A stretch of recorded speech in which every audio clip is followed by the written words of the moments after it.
Okay, before we get started, I should warn you, Brooklyn's here today.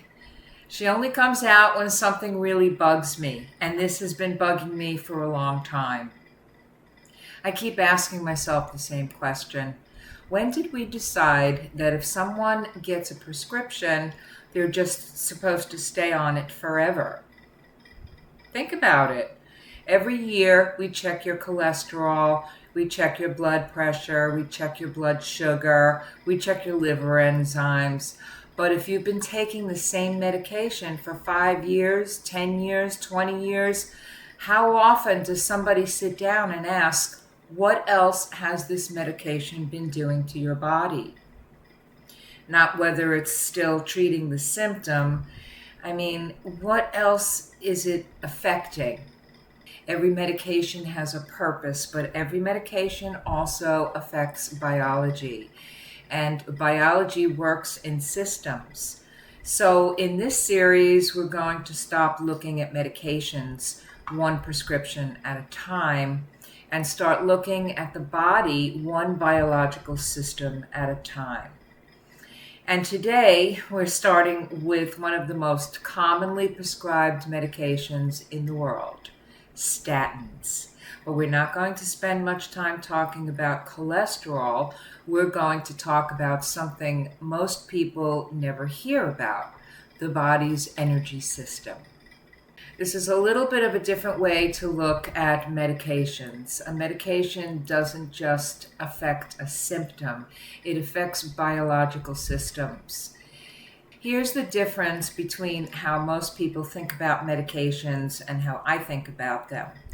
Most of us have been taught to connect a medication with a diagnosis. Statins lower cholesterol, proton pump inhibitors reduce stomach acid, Benadryl helps allergies, anxiety medications calm the nervous system, and that's all true, but that's only the beginning of the story. Every medication has a primary purpose, but none of them affects just one thing. They influence biology. They change how cells communicate. They change enzymes and nutrients and neurotransmitters. They change your metabolism. And because your body is one interconnected system, those changes don't stay confined to one organ. And that's why this series isn't organized around diseases, it's organized around biology. In every episode, we're going to ask the same question. Which biological system does this medication influence? And what might that mean over time? Today, we're starting with the body's energy system. But before we talk about statins specifically, I want to explain how we're going to approach every medication in this series. Most conversations about medications stop after the first question. What was this prescribed for? And that's an important question, but it's not the only question. The next question is, what biological system does this medication influence? Does it affect energy production, the nervous system, the immune system, the gut, hormones? And then we ask, what pathways or nutrients are involved? Because medications don't work by magic. They work by changing biology. Then we ask, what happens if those changes continue for months or years? Sometimes the answer is not very much, and sometimes the answer is much more interesting. And finally, we ask something I think should happen much more often. Is it time to reassess? I'm not talking about stopping medications on your own. I'm talking about asking whether the original reason for the prescription is still there, whether the medication is still helping, and whether it's having effects that deserve another look. Those are the questions this series is going to explore. Why statins? Statins' primary purpose is to lower LDL cholesterol, reduce cardiovascular risk in patients, but that's only part of the story. So let's start with the easy part. Why are statins prescribed? Their primary purpose is to lower LDL cholesterol, which is the dangerous one, and for many people to reduce the risk of heart attack or stroke. And that's why millions of people take them every day. But remember what we talked about earlier. Every medication has a primary purpose, but no medication only does one thing. Statins don't just lower cholesterol. They work by blocking an enzyme in the liver called HMD-CoA reductase. That enzyme is part of a much larger biochemical pathway.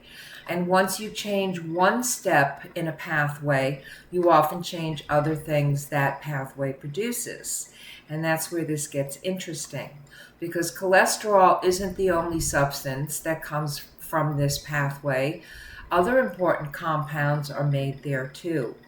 And one of them plays a major role in how your cells make energy. And that's where we're going next. The Mevalonate Pathway. One pathway, but many important products. This is the pathway I mentioned a moment ago. The important thing isn't the chemistry, it's the concept. Think of this like an assembly line in a factory. Raw materials come in at one end, and as they move down the line, different products are made.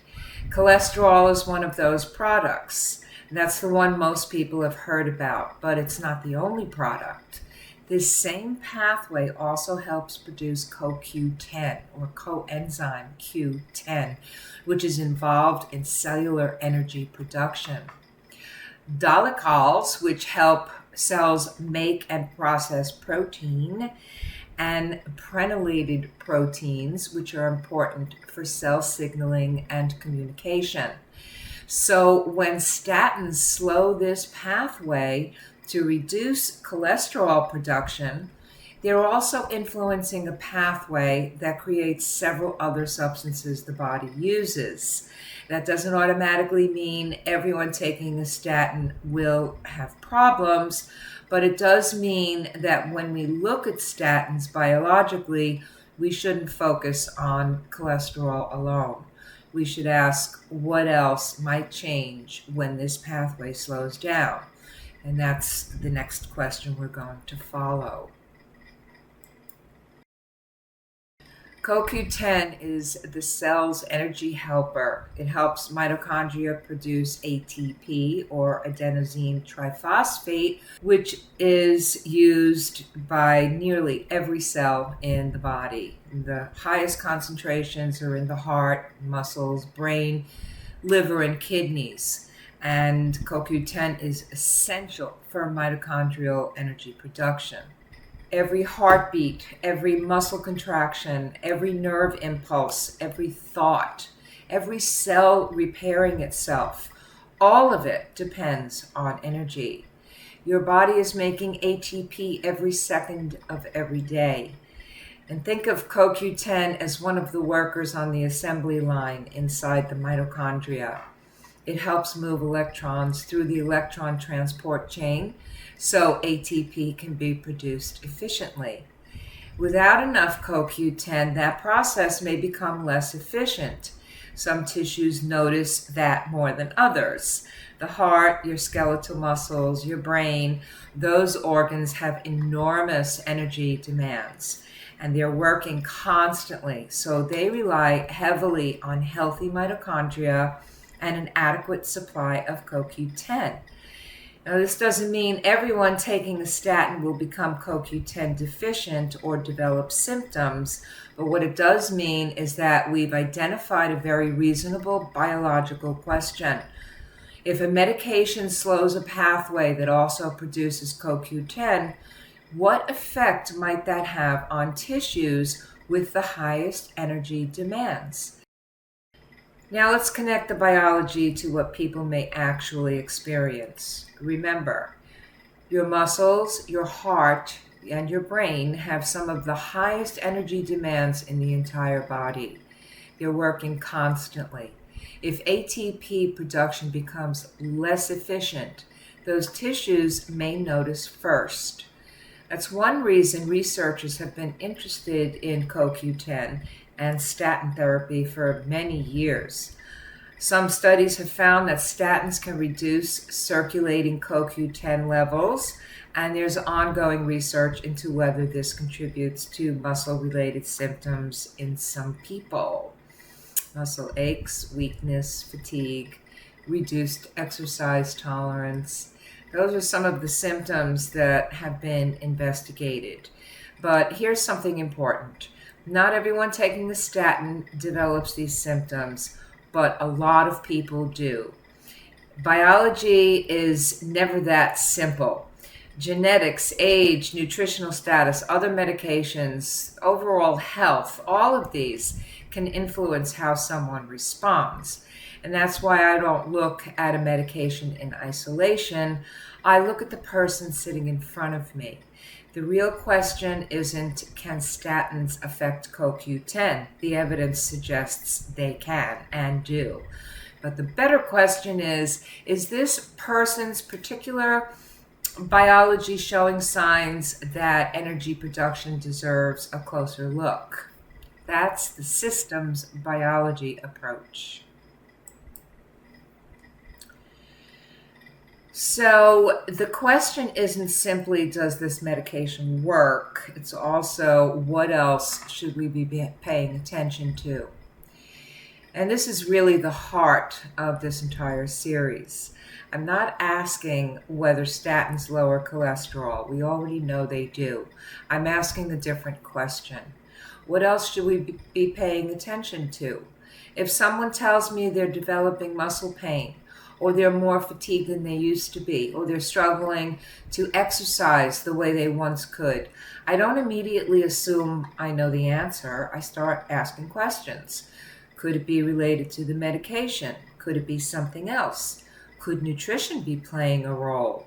Are there other medications involved?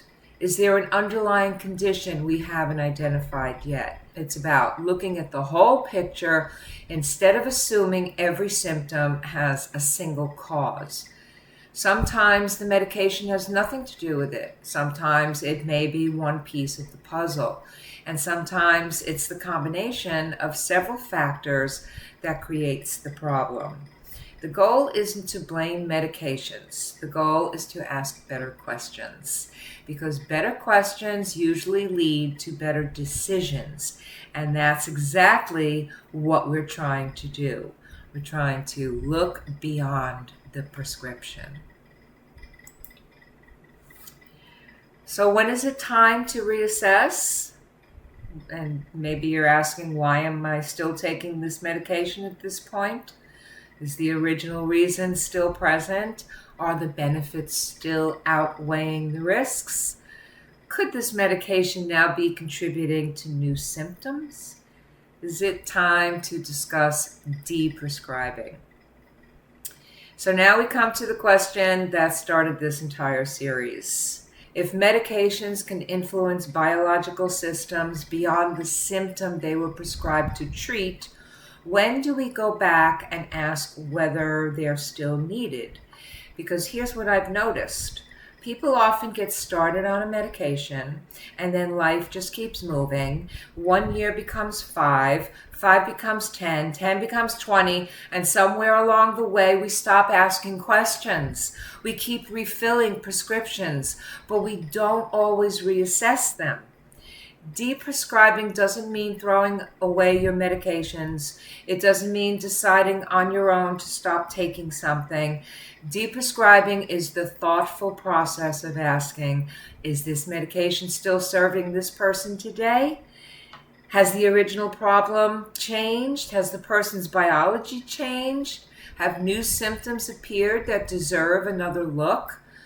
Could reducing the dose, switching the medication, or in some cases carefully discontinue a medication under medical supervision be appropriate? Those are conversations worth having, because medication should be reviewed, not just renewed. And that's where this series is headed, episode by episode.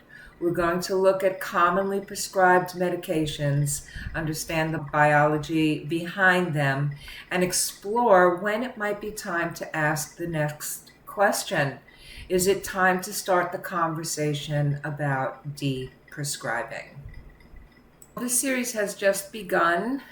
Coming soon, we'll be discussing proton pump inhibitors and digestion, Benadryl and the brain, benzodiazepines and the nervous system, oxybutynin and cognition, Elavil and anticholinergic burden. This is an important one that many prescription drugs affect, Paxil and brain chemistry, and much more.